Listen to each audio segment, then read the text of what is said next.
vähän vanhempiin nuoriin, 14-17-vuotiaat. Ja tässä on Lagotto Romagnolo ja Peppi. Ohjaajana Anniina Kivineva Tampereen seudun koirakerhosta.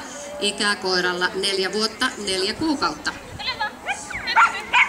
Valvona siellä 46 Peppi, 47 Viivi, 48 Enska.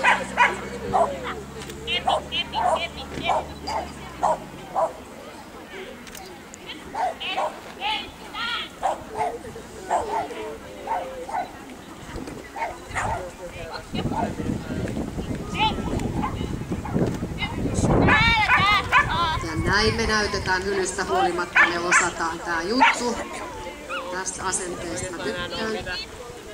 Kuuluu agility. Koiralle ei näytetä noita virheitä tuolla radalla.